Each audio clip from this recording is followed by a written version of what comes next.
Yo, yo, yo, week 5 NFL football season is all the ways in full swing. We have reached the point of bye weeks. Kind of stinks for some.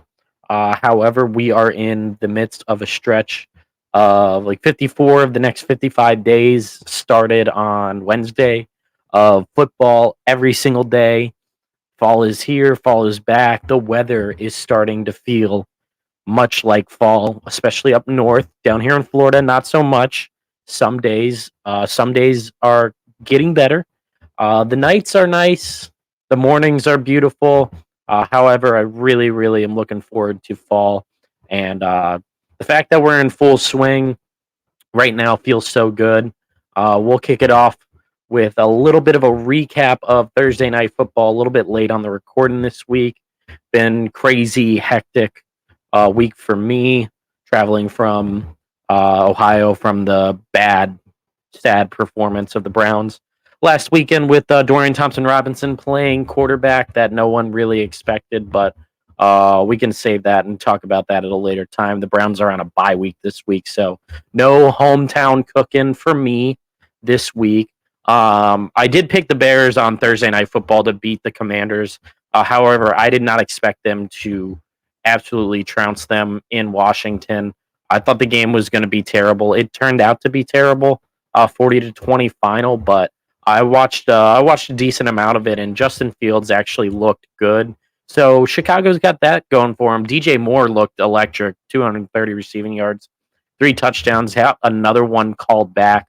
Could have easily been 4 at the time, but really happy for Chicago. I was high on Chicago going into the season. I did not see them becoming the dumpster fire that has begun and unraveled here in the first 5 weeks of the season. So good for them to get on the board against Washington. I will say Sam Howell is not the guy for Washington, so they'll probably be in the quarterback market. I really don't understand why they thought going into it this year with Howell and giving him a chance would be great. They might have thought, hey, he's going to be terrible enough for us to get Caleb Williams, and that's probably what they were hoping for. But one game closer, letting the Bears beat you right there to Caleb Williams. Although the Bears own the number 1 and 2 pick right now with Carolina's first round pick next year, which is crazy to me that they invested all that capital to go get Bryce Young, and he just has not looked good. And that team's got a lot of growing pains to go through, but still wild that they gave up an extra first to go there when they could have gotten like CJ Stroud, which Houston has been thriving with. So uh, it's going to be fun to look back at this rookie quarterback class, but Sam Howell will probably be on his way out the door in Washington next year. Another London game this week. Full Sunday slate. It's kind of even. Pretty awesome. We start again at 9:30 in the morning. No Toy Story game for this one, but Jacksonville at Buffalo. Buffalo coming off a crazy statement win against the Dolphins at home. So they still got to go down to Miami and play them again, but it was a very, very convincing win. Buffalo might be all the ways back. Josh Allen looked really, really good last week. And going overseas where Jacksonville's been for 2 weeks, I am going to take Buffalo to win this game. Although it does feel like a home game for Jacksonville. They might go there for the time being while their stadium is getting some renovations done. So that's going to be an option to go out to London. I feel bad for teams that they have to travel. Even the Jags players themselves traveling back and forth from the United States to London will be a disaster for 17 games. I don't think it'll happen, but there is a possibility that it happens. You got to keep an open mind until they actually decide where they are going to play. But I got Buffalo over Jacksonville. I'm actually really excited for this game. I think it's going to be one of the best games on the slate this coming Sunday. Moving on to Houston at Atlanta. Desmond Ridder versus CJ Stroud. I am taking Houston in this game. CJ Stroud has looked very, very good. I like everything that they're doing. I like D'Amico Ryans. The way that they've changed the culture with him has been awesome to see. Great guy. Really has them trending in the right direction. I think they're getting healthier on their offensive line. If I saw that this week, they've been playing really, really banged up. So CJ might just only get better. And looking forward to that as an Ohio State fan. CJ succeeding is something that I wanted to see. On the flip side, Atlanta looks like they're going to need a quarterback real bad. Like, how do you not get the ball to Kyle Pitts? It's absolutely insane. Bijan looks really, really good, but you're just wasting him this year because Desmond Ritter can't throw a ball. He is horrible. Last week in the Toy Story matchup, he just even looked terrible in Andy's room. He looked awful. So I can only imagine how bad he looked in actual human form. And Atlanta is going to be looking for a quarterback next year. So give me Houston in this matchup. Then another rookie quarterback, Carolina, Bryce Young going to Detroit to play the Lions. The Lions might be able to run away with their division with this one. And this is a game that the Lions have to win. They have to win in convincing fashion. If you're going to be a contender in the NFC, you're going to have to play, the 49ers and the Cowboys. And this is one of those games where they should leave no doubt. Don't play down to the competition. Just go out and dominate this game from start to finish. Give me the Detroit Lions. We'll go over to Indianapolis again at 1 o'clock, playing at home. Division matchup between the Titans and the Colts. I love Tennessee in this game. I love Vrabel as a coach. I know that they've had some bad games this year. Derrick Henry looked good last week. Their defense can stop the run. I wonder how they will contain Anthony Richardson. He looked good at home a few weeks ago before getting hurt. So I am looking forward to this division matchup because I really think that division has been left wide open from Jacksonville because they just can't seem to take grasp of it.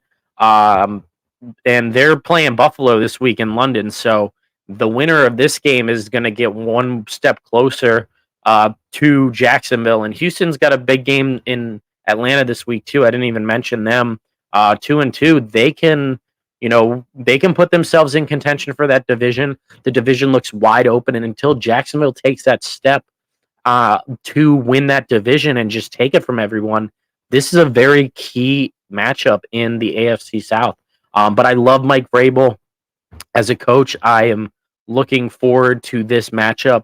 I am taking Tennessee on the road in this one.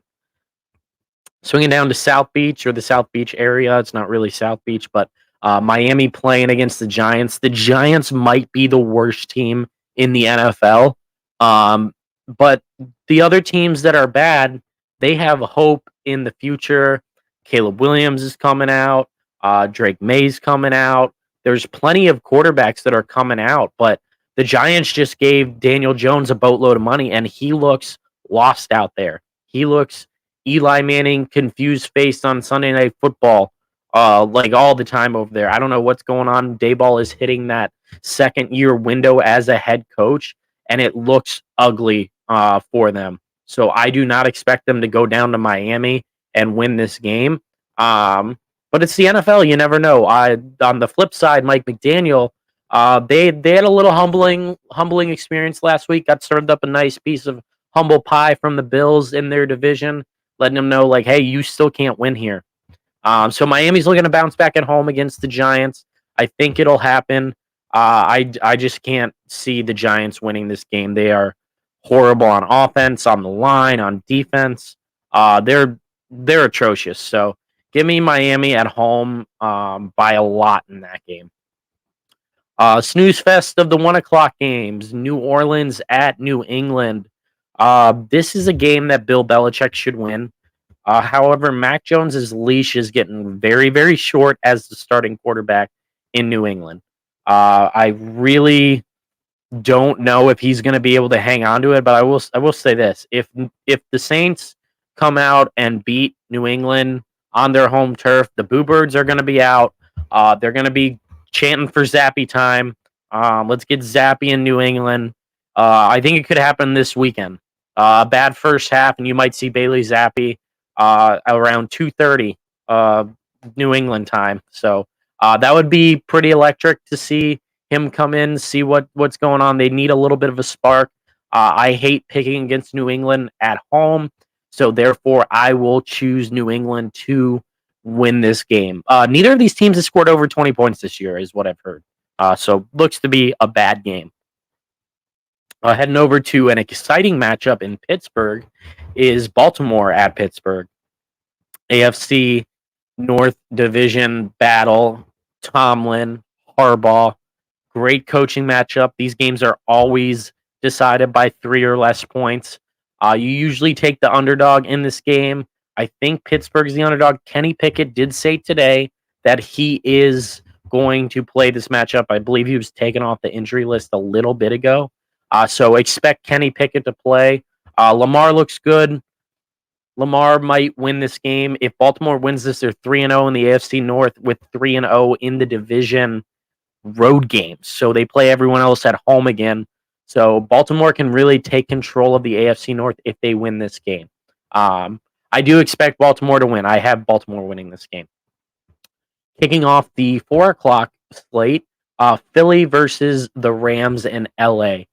Philadelphia has not looked good this year, which is crazy to say that, and they are 4-0, and they're not dominating games like they were last year. But man, if they can slouch around and not play to their expectations and still be 4-0, that just shows you like how much of a complete team that they are. I do have Philly beating the Rams. The Rams have looked a lot more respectable than I expected them to this year. So props to McVay. I believe Cooper Kupp is coming back for this game. I expect him to be limited in his reps to make sure that he doesn't get hurt for the rest of the year. Next game on the West Coast, Cincinnati going to Arizona. And I'll tell you this, if Cincinnati loses this game, their season is over. They will not be able to recover from a 1-4 start. Pack your bags, Joe Burrow, trade T. Higgins, do whatever you want, but the season will be over. And it's kind of sad for Bengals fans because they expected it to go very differently, but I don't know, man. I think they've handled this decision for Joe Burrow poorly. I know that he's wanted to play, but every game it's just like their offense looks dead. Teams are scheming to control him, and he's trying to get the ball out of his hands quick, but he's not scrambling. He's not taking the extra time and making those plays with his feet to throw downfield. It's really embarrassing what's going on there, and you can tell that Joe Burrow has really shadowed some poor coaching decisions by Zach Taylor with his play. And I actually have Arizona winning this game at home against Cincinnati. You can call me a Bengals hater. I'm just using logic. Arizona's played very, very hard on a lot of the games. They're a couple plays away from being 4-0, which is crazy because they traded for their starting quarterback, Josh Dobbs, in the preseason with the Browns. And it really caught everyone by surprise that Dobbs was let go to be Arizona's starter. And he's played very, very well. He's one of 3 quarterbacks that hasn't thrown an interception yet this year. And I just really think that they have the advantage in this game, and they're going to play to win. Jonathan Gannon wants to win ball games without Kyler Murray here. So don't be surprised. I told you so when Arizona beats the Bengals this weekend. Moving on to a game that was kind of hyped up about a month and a half ago because Sean Payton and the Broncos are taking on the Jets at Mile High.